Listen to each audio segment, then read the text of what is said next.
Good morning, students. We have already read up to the fifth chapters, that is a different kind of school. And as you know that in my last class, I have shared the exercises of the poem The Quarrel and chapter 4, An Indian American Woman in Space, Kalpana Chawla. So today I am going to share the exercises of one poem, that is Beauty, and the exercises of chapter 5, that is a different kind of school. तो इस तरह से ये दो means एक poem और stories और एक स्टोरी, इन दोनों चैप्टर के एक्सरसाइजेस शेयर करने के बाद हमने जितना पढ़ा है उतनी एक्सरसाइजेस शेयर्ड हो जाएगी. सो आपको पता ही है, आपको ये सब नोटबुक में लिखना है. तो चलो अभी हम लोग चैप्टर जो पोएम है ब्यूटी, उसकी एक्सरसाइजेस करते हैं. तो स्टूडेंट्स, आप अपने सामने अपनी बुक रख सकते हो, टेक्स्ट बुक में आप देख सकते हो पेज नंबर 54 है और 55 है, 54 55. ब्यूटी पोएम में पहला क्वेश्चन जो है वो आप पेज 55 में देख सकते हो अपनी टेक्स्ट बुक के, और यहाँ भी शो किया जा रहा है. The poet says beauty is heard in, can you here beauty? Add a sound that you think is beautiful to the sounds the poet thinks are beautiful. The poet Keats said, heard melodies are sweet, but those unheard are sweeter. What do you think this means? Have you ever heard a song in your head long after the song was sung or played? तो ये जो है question है, इसके answer ये लिखोगे आप. We do hear beautiful sounds. For instance, when a guitarist plays a guitar, when a cuckoo sings, when the raindrops fall on the ground, when a soft breeze flows, etc. Heard melodies are sweet, but those unheard are sweeter. This means that our imagination can succeed and be more beautiful than the reality. Heard melodies are the ones which are actually being played around, but the unheard are the ones that our mind plays in our heart, and such sound is sweeter and closer to our heart. Yes, I have heard sounds in my head long after the song was sung or played. Those are my most favourite songs. तो इस तरह से आप 1 का ये answer लिख सकते हो. 2 नंबर क्वेश्चन है, read the first and second stanzas of the poem again.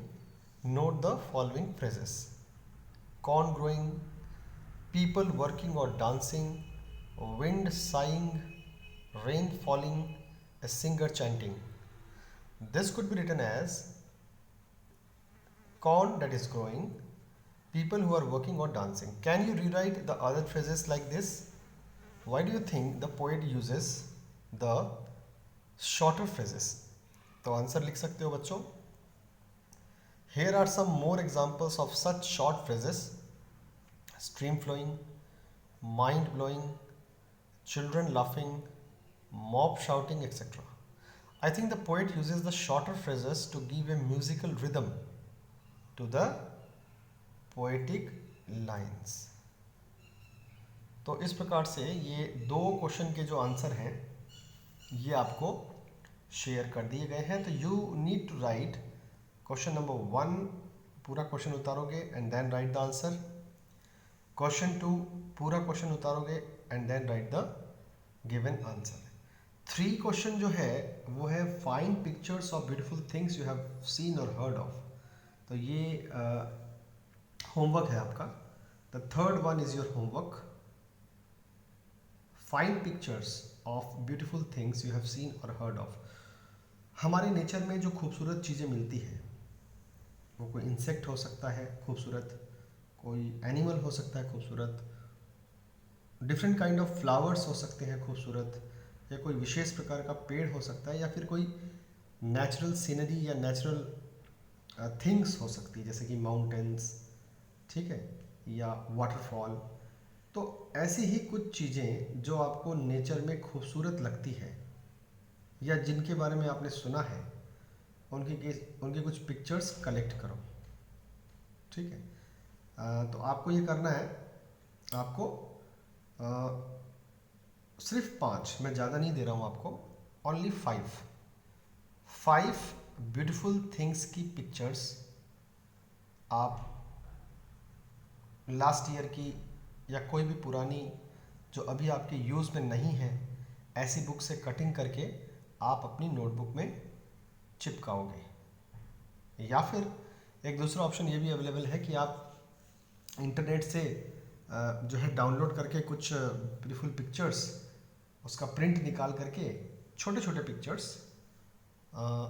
Pictures जैसे कि मान लो हमारी जो है मैक्सिमम उंगलियों के साइज के, हमारे उंगलियों के आकार के 5 पिक्चर्स, या तो आप बहुत पुरानी किसी किताब से कट कर लेना, या फिर आप इंटरनेट से प्रिंट निकाल लेना, और ये आपको क्वेश्चन लिख करके you have to write the question and then वो पिक्चर्स आपको अपनी नोटबुक में चिपकानी है।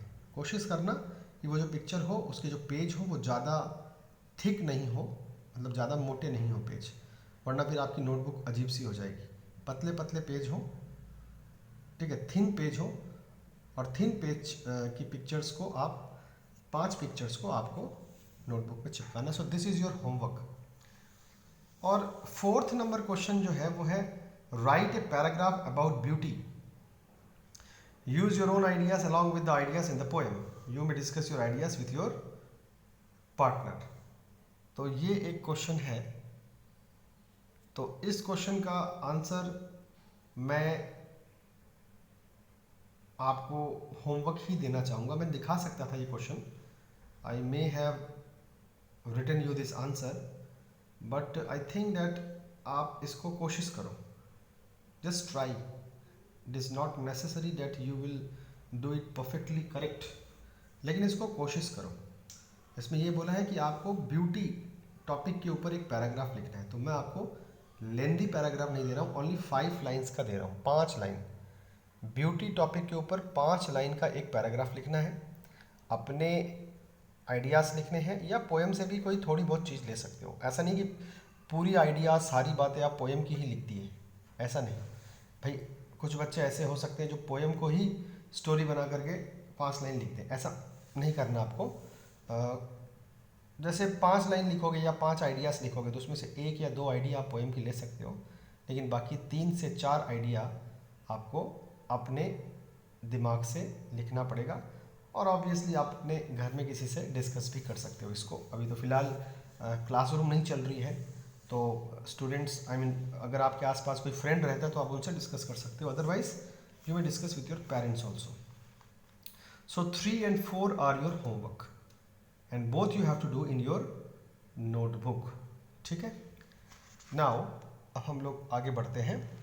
तो आगे ये है कि a different kind of school, जो चैप्टर 5 हमने पढ़ा था, उस चैप्टर 5 के पेज 62-63 आप देख सकते हो टेक्स्ट बुक का, जिसमें ए बी मेन जो है क्वेश्चन है।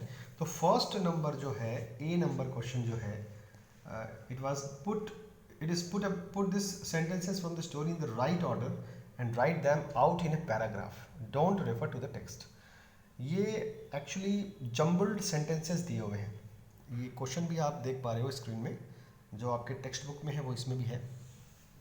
I shall be so glad when today is over, having a leg tied up and hopping about on a crutch is almost fun I guess. इस प्रकार से ये question लिखा हुआ है। तो जम्बल्ड सेंटेंस है, इनको अनजम्बल्ड करके पैराग्राफ लिखना है। This you need to write in your notebook because there is no space in the book. तो आंसर ये है, let's go for a little walk. ये सेंटेंस पहले होगा, जो कि 6th लाइन में है, आप देख सकते हो क्वेश्चन में।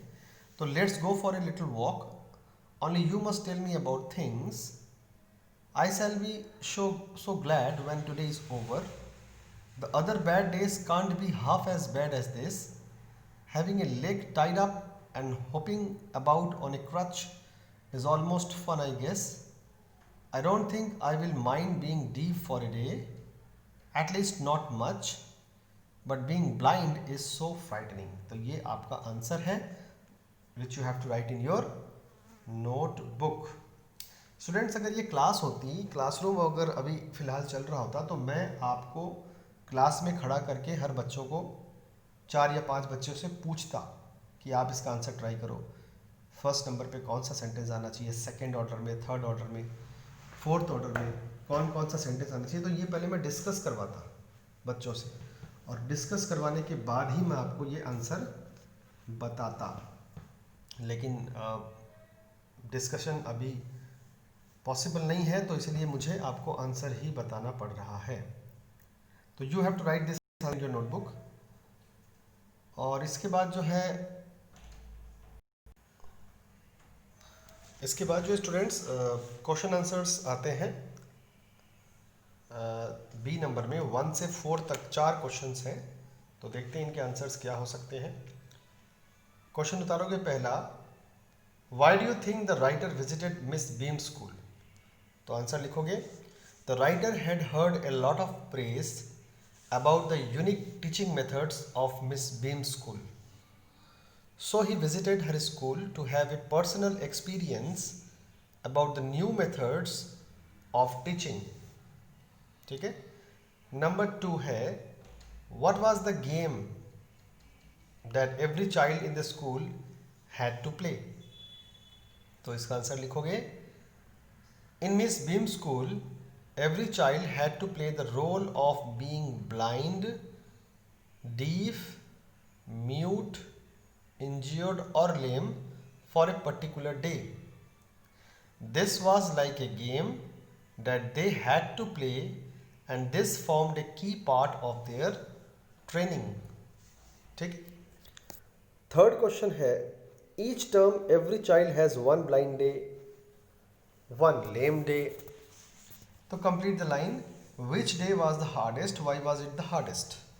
तो लिखोगे answer, each term every child has one blind day, one lame day, one deaf day, one injured day and one dumb day. Among all the days the blind day was the hardest day because that day students had to act blind without peeping from their blindfolds.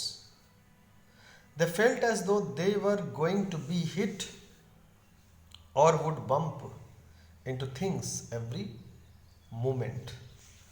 ये third का answer है। ठीक है। और इसके बाद हम लोग आगे बढ़ते हैं 4 क्वेश्चन में। देख सकते हो, फोर्थ क्वेश्चन है, what was the purpose of this special day. Students, आपको नोटबुक को मतलब ये अपनी टेक्स्ट बुक जो है उसको अपने साइड में रखना है। क्वेश्चंस शेयर नहीं कर रहा हूँ कहीं कहीं, तो क्वेश्चन आपको अपनी टेक्स्ट बुक से देखना है। What was the purpose of this special days. ठीक है, तो इसका आंसर ये लिखोगे, the main purpose of this special days was to give the students a personal test of misfortune by enacting a disability for a day. This would help them understand the feelings of people born with such disabilities and have respect for the needy people in society. This training prepared the students to become good and responsible human beings. ठीक है, तो इस तरह से आपको ये करना है। 4th number. इसके बाद आता है वर्किंग विथ लैंग्वेज जो पार्ट है, उसमें एक आता है मैचिंग। ठीक है, तो मैच का आप ये आंसर अपनी बुक में ही करना, there is no need to do in the notebook. तो होम सिक के साथ मैच करना, आप जो नीचे बॉक्स दिया हुआ है उसमें नंबरिंग कर सकते हो। ये एक्चुअली पैराग्राफ नंबर्स आपके टेक्स्ट बुक में दिया हुआ है। ये होम सिक का जो मीनिंग है वो आपको पैराग्राफ नंबर 3 में मिलेगा, या घासली का मीनिंग आपको पैराग्राफ नंबर 14 में मिलेगा। तो होम सिक का लिखना आप वांटिंग टू बी होम, जो कि बॉक्स में है। प्रैक्टिकली का ऑलमोस्ट, इट पेन्स मी का इट हर्ट्स मी, अप्रिशिएट का अंडरस्टैंडिंग द डिफिकल्टीज, थॉटलेस का नॉट वेरी केयरिंग, एक्सरसाइज का test the strength of, relief का ए वेलकम चेंज और घासली का टेरिबल। तो this you have to write in your means, इसको आप बुक में ही कर लेना। उसके बाद जो है क्वेश्चन वो है reword this lines from the story. Reword this lines from the story में क्या है, I had heard a great deal about Miss Beam school, तो इसको ऐसे लिखना, the writer had heard a lot of praise from people about the different teaching methods at Miss Beam school.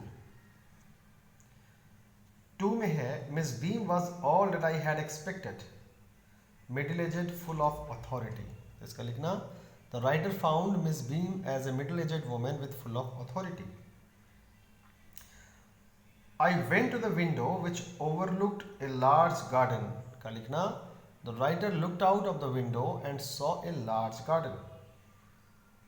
We cannot bandage the children's mouths, so they really have to exercise their willpower, तो इसको लिखना, the writer looked out of the window and saw a large garden, तो लिख लिया था। और ये 4th वाला लिखना, the children had to use their willpower to keep quiet, ठीक है। तो इस तरह से आप लिखोगे।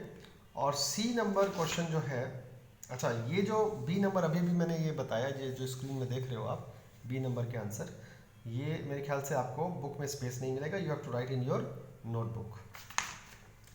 नाउ सी नंबर की बात अगर करें तो क्वेश्चन क्या है, given below is a page from a dictionary, look at it carefully and 3 question है, find a word which means the same as घासली, write down the word and its 2 meanings, ऐसे करके ये क्वेश्चन है।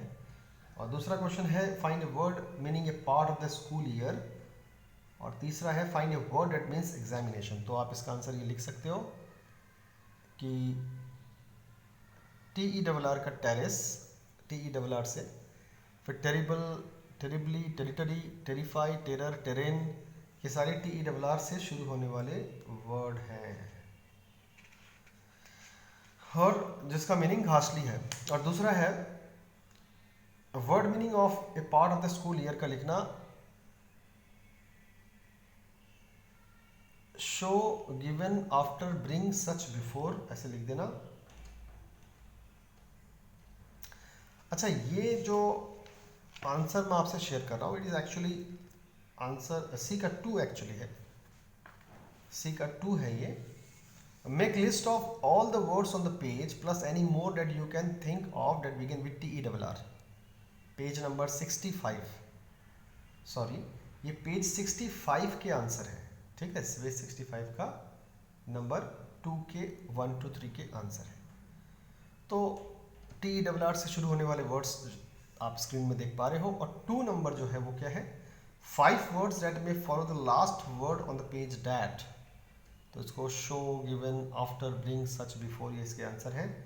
Write down your own meaning of the word thank, then write down the meaning given in the dictionary, तो लिखना, to express gratitude to someone for help और service और show kindness, तो ये इसका आंसर है। और रहा बात पेज 64 के C के 1 का, this you have to do yourself, ये आपको खुद से करना है। और फिर मैं आपका जब बुक वाले पोर्शंस चेक करूँगा तब मैं पेज 64 का C का 1 to 3 चेक कर दूंगा। सो C1 is your homework and the answers which you are seeing on the screen now are the answers of C2, ठीक है।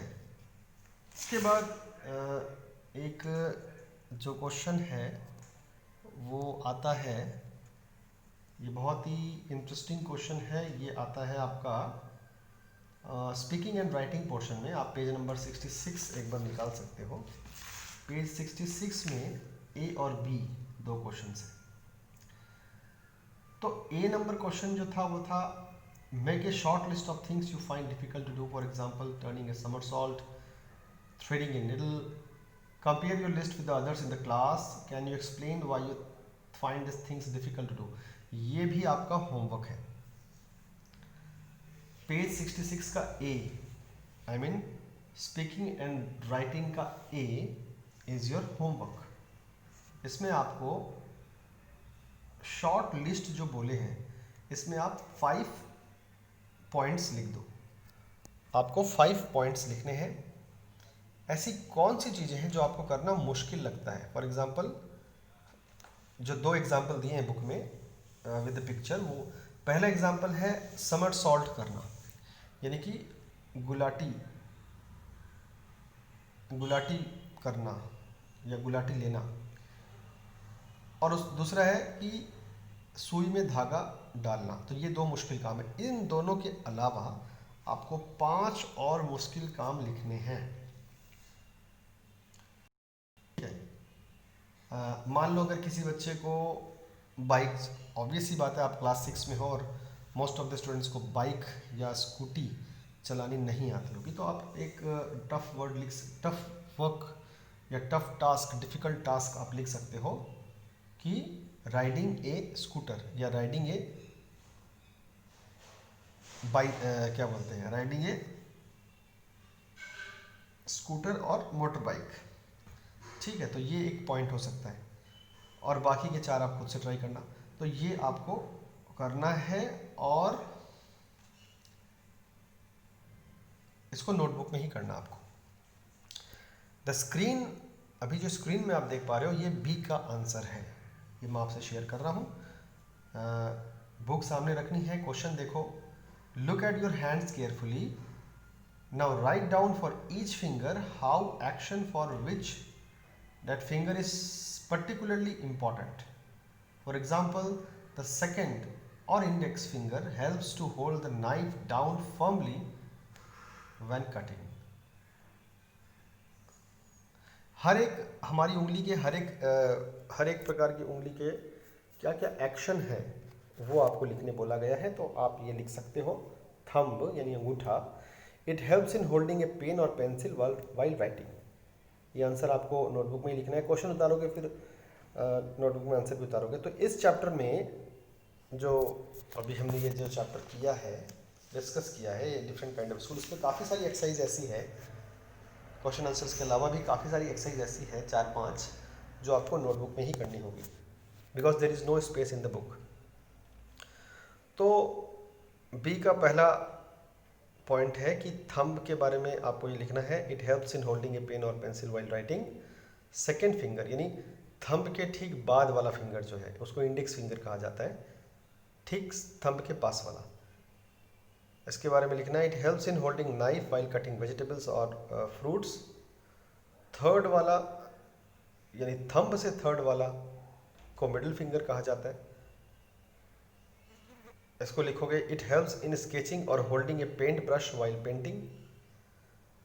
अच्छा, थंब से फोर्थ वाला जो है उसको रिंग फिंगर, उसमें हम लोग अक्सर अंगूठियां पहनते हैं तो रिंग फिंगर उसे कहा जाता है। तो उसके लिए लिखोगे, it is used for putting ring in the finger and supports other fingers too. Fifth finger, जिसको थंब से 5वां फिंगर यानी लास्ट वाला जो सबसे छोटी उंगली होती है उसको लिटिल फिंगर कहा जाता है। और कहीं कहीं लोग उसको पिंकी फिंगर भी कहते हैं, बट आप लिटिल फिंगर नाम ही याद रखो, इट्स एनफ। सबसे छोटी उंगली जो है little finger, it helps in supporting other fingers and making, वो वर्ड मिसिंग है, MEKING, मेकिंग ए फिस्ट। तो इस तरह से ये एक्सरसाइज कंप्लीट होती है। तो आज जो है मैं यही 2 एक्सरसाइजेस आपके साथ शेयर कर रहा हूँ और इसी तरह से ये वीडियो मैं ख़त्म करने जा रहा हूँ। तो काफ़ी सारा काम मिल गया आपको। ब्यूटी के क्वेश्चन आंसर्स 2 आपको लिखने हैं, थर्ड वाला भी एक मैंने काम दिया, फोर्थ नंबर क्वेश्चन ब्यूटी का भी मैंने काम दिया, और इस डिफरेंट काइंड ऑफ स्कूल से भी 2-3 एक्सरसाइजेस मैंने शायद आपको होमवर्क दी। तो आई डोंट सपोज कि ये सारे होमवर्क आप एक ही दिन में करोगे। जैसे आज ट्यूसडे है तो आप चाहे तो इस सैटरडे तक अगर पॉसिबल हो, मैं कल नहीं बोल रहा हूँ आपको कि वेडनेसडे को देना है। अभी तो मतलब मेरे को जितना ध्यान है, किसी कोई गिने चुने बच्चे ने ही एक 1 या 2 चैप्टर चेक करवाया होगा, बाकी मैक्सिमम बच्चों ने तो अभी चेक ही नहीं करवाया है शुरू से ही। तो टेक योर टाइम, कोई मैं डेडलाइन नहीं दे रहा हूँ आपको कि इस सैटरडे तक देना है कि अगले वेडनेसडे तक देना है। जैसे जैसे आपको एक्सरसाइजेस मैंने शेयर की है फर्स्ट से लेकर के, आप अपनी जो नॉर्मल स्पीड है उसमें आप अपना करो, और करके जैसे ही एटलीस्ट एक चैप्टर भी अगर आप कंप्लीट करते जा रहे हो तो सबमिट कर देना, ठीक है। So that's all for today. I hope you have enjoyed the video. Thank you very much.